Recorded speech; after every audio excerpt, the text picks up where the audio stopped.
السلام علیکم ورحمۃ اللہ وبرکاتہ۔ الحمد للہ رب العالمین والصلاة والسلام علی خیر خلقہ محمد وعلی آلہ وصحبہ اجمعین۔ ہندوستان سے بھائی ابو عمر پرویز صاحب نے مجھے خبر دی کہ 5 جنوری کو مشائخ محترمین کی حاضری اور تشریف آوری کے درمیان مجمع دارالہدیٰ لطباعت المصحف کی بنیاد رکھی جائے گی، اور مجھے کہا کہ ایک دن کے لیے یہاں حیدرآباد آ جاؤ۔ میں اس وقت ہندوستان ہی میں تھا، لیکن 29 دسمبر کو مکہ مکرمہ آ گیا۔ پھر انہوں نے تجویز رکھی کہ کچھ کلمات ریکارڈ کر کے بھیج دیں۔ میں نے کہا اس کی کوئی خاص اہمیت نہیں ہے، لیکن بہرحال آپ کے حکم کی تعمیل ضرور کروں گا۔ تو اسی حکم کی تعمیل میں یہ چند کلمات بھیج رہا ہوں۔ اللہ ہم سب کو اخلاص عمل کی توفیق دے اور ہمارے اعمال کو قبول فرمائے، آمین۔ ابو عمر صلی اللہ اور ان کے معاونین کا بہت بڑا کارنامہ ہے کہ انہوں نے دارالہدیٰ اڑپی سینٹر کے ذریعے سے پہلے ہی کئی تراجم قرآن مختلف زبانوں میں طبع کر کے نشر کر چکے ہیں۔ بے شک بڑا کارنامہ ہے۔ اس سے قبل سالوں سے ان کی اور مزید نشاطات اور ان کے اعمال الحمدللہ انجام پا رہے تھے۔ اس دنیا میں غیر مسلم تو غیر مسلم ہیں، خود مسلم لوگوں کو میں بھی قرآن کے سمجھنے سے بہت دوری ہے۔ جن کو اللہ نے کچھ مال سے نوازا ہے، ان میں سے اکثر لوگ تو شاید بچوں کو دینی تعلیم دلانا عار سمجھتے ہیں۔ بچوں کی زبان انگلش میڈیم سے کھلتی ہے اور دوسری دنیاوی تعلیم سے ہی ان کی زندگی شروع کرائی جاتی ہے۔ نتیجہ یہ ہوتا ہے کہ بچہ قرآن کریم کی تعلیم یا دوسرے ضروری دینی مضامین سے دینی مضامین کی معلومات سے محروم رہتا ہے۔ اسی حالت میں وہ دنیاوی علمی ترقی بھی کر جاتا ہے، مگر نماز روزے سے بھی شاید وہ چھٹی لے لیتا ہے۔ ایسے لوگوں کو بہت دیکھا گیا ہے۔ ماں باپ یا بچوں کے مربی وہی حضرات اس گناہ کے ذمہ دار ہیں کہ ان میں سے ان کے اکثر بچے یا خود وہ اکثر قرآن پڑھنا ہی نہیں جانتے۔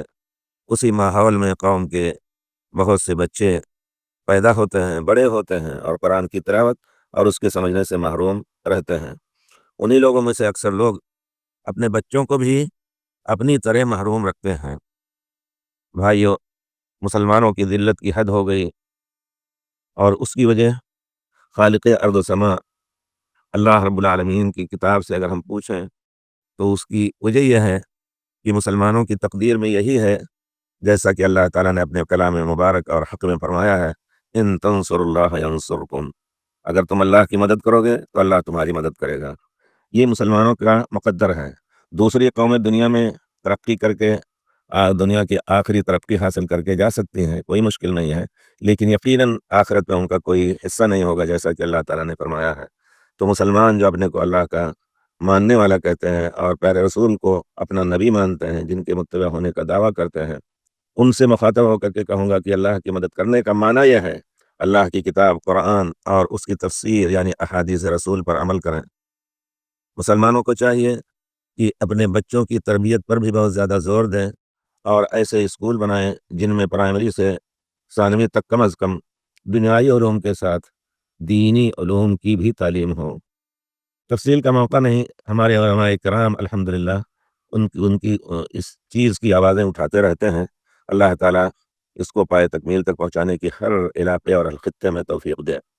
بہرحال اللہ نے قرآن کریم کو اتارا ہے جس کو ہمیں سمجھنا ہے اور اس کے مطابق عمل کرنا ہے۔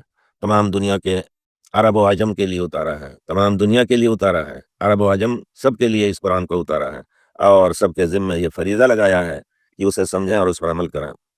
کتاب فرمان باری تعالیٰ ہے، کتاب انزلناہ الیک مبارک لیدبروا آیاتہ ولیتذکر اولو الالباب۔ یہ کتاب ہم نے آپ کے اوپر اے پیارے رسول اتاری ہے کہ لوگ، عقل سلیم رکھنے والے لوگ اسے سمجھیں اور اس سے نصیحت لیں۔ قرآن کریم کی تلاوت اور اس کی فضیلت تلاوت قرآن پر اللہ کی طرف سے اجر کے متعلق آپ اس موقع پر شاید بھائیوں سے بہت کچھ سنیں گے انشاءاللہ۔ فی الحال میں یہ کہنا چاہتا ہوں کہ مسلمانوں میں اکثر لوگ عربی نہیں جانتے، عربی بھی نہیں ہیں، عجمی ہیں، اور عربی بھی نہیں جانتے، اس لیے قرآن عربی کو بغیر ترجمہ کے نہیں سمجھ سکتے۔ اس لیے بہت مبارک ہیں وہ لوگ جو قرآن کریم کے مختلف زبانوں کے تراجم کی جو قرآن کریم کے مختلف زبانوں کے تراجم کی نشر و اشاعت کرتے ہیں، تاکہ مسلمان اپنی اپنی زبان میں قرآن کریم کے مقصد کو سمجھ سکیں۔ بھائی ڈاکٹر پرویز اور ان کے رفقائے عمل ہم سب کی دعاؤں کے مستحق ہیں۔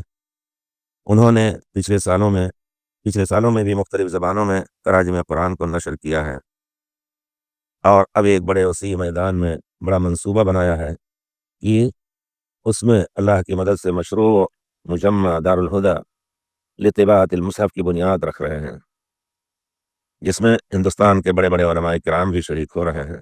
اللہ تعالیٰ اس منصوبے کو مکمل فرمائے اور دوام عطا فرمائے، تاکہ وہ قیامت تک اس کی یہ کام اور امت کی یہ خدمت کرتا رہے۔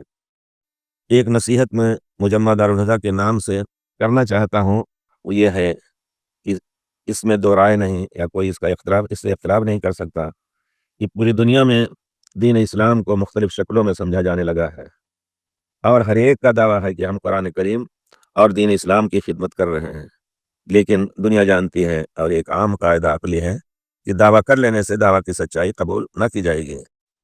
ہمارے دین اسلام میں اللہ نے کسی بھی کام یا کسی بھی قول کے حق ہونے کی دلیل یہ بتائی ہے، وہ قول اس وقت حق ہوگا اور ہدایت کا سبب بنے گا جب وہ اللہ کی کتاب اور سنت رسول پر مبنی ہو، اور وہ نبی کریم صلی اللہ علیہ وسلم کے اللہ کی طرف سے منتخب صحابہ کے فہم کے مطابق ہو، یعنی جس طرح انہوں نے اس دین کو اللہ کے رسول سے سمجھا اسی طرح سمجھا جائے، عقیدہ سے متعلق ہو، مسئلہ عقیدے سے متعلق ہو، یا احکام و معاملات و اخلاق سے متعلق ہو، تمام جوانب سے اسی قرآن اور سنت اور فہم صحابہ سے ہدایت لی جائے، جیسا کہ اللہ تعالیٰ نے فرمایا ہے واضح طور پر۔ اللہ تعالیٰ سچ ہے، اللہ کا قول سچ ہے، ان ھذا القرآن یہدی للتی ہی اقوم، یہ قرآن تمام معاملات میں ہر اس چیز کی طرف ہدایت دیتا ہے جو سب سے افضل ہے۔ تو ذمہ داران مجمع دارالہدیٰ سے گزارش ہے، آپ لوگوں سے گزارش ہے کہ آپ حضرات انہی تراجم کو نشر کریں جن میں بغیر تحریف و بغیر تبدیل کے وہ ترجمے ڈالے گئے ہیں، یا وہ فٹ نوٹ اور حاشیے ڈالے گئے ہیں جو فہم صحابہ کے مطابق ہیں۔ آپ یقین جانیے کہ فہم صحابہ کے خلاف اگر رہے تو وہ غیر شرعی چیز ہے، جائز ہی نہیں کہ ہم اس کو نشر کریں۔ اس کے لیے آپ جلد بازی نہ کریں، ہر ملک کے علماء جو کتاب و سنت کی دعوت دیتے ہیں ان کے ذریعے تراجم کرائے جائیں، یا جو تراجم موجود ہوں ان کے درمیان ان میں سے جو سنت کے معیار پر ہوں انہی کی تبعات ہو اور انہی کو نشر کریں۔ کسی خاص مکتب فکر کے حامل افکار کے تراجم اور حاشیے کو ہرگز نشر نہ کریں۔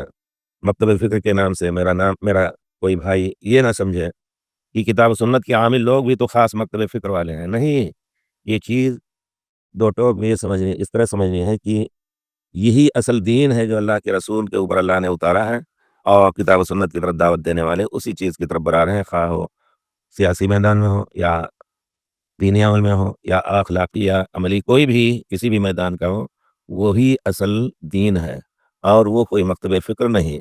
اسلام پر گویا مکتب فکر نہیں، یا نہ کوئی تحریک ہے، یہی اصل اسلام ہے۔ اس وجہ سے ہماری گزارش ہے کہ آپ لوگ بلا رو رعایت، بغیر کسی لومۃ لائم، آپ ایسے ہی تراجم کو نشر کریں جن میں کوئی شبہ نہ ہو، عقیدے کی خرابی کا ذکر نہ ہو، اور ترجمے میں تو عام طور پر لوگ نہیں کچھ ذکر کر پاتے ہیں، لیکن جو فٹ نوٹ اور حاشیہ ہوا کرتا ہے اس میں بہت کچھ اپنے افکار ڈال دیے جاتے ہیں۔ اس لیے اللہ تعالیٰ سے گزارش ہے کہ آپ لوگوں کو اللہ تعالیٰ توفیق دے کہ آپ اس جانب خاص توجہ دیں، اور ہر ملک کے اچھے اچھے علماء کا انتخاب کر کے ان کے ذریعے سے ان کی توصیف لیں، جن زبانوں کو آپ نہیں سمجھتے ہیں اور جن زبانوں کو آپ لوگ سمجھتے ہیں، خود اس کا فحص کریں اور اس کو اچھی طرح دیکھیں۔ اللہ تعالیٰ ہم سب کو توفیق سے نوازے اور ہمارے اعمال کو قبول فرمائے، آمین۔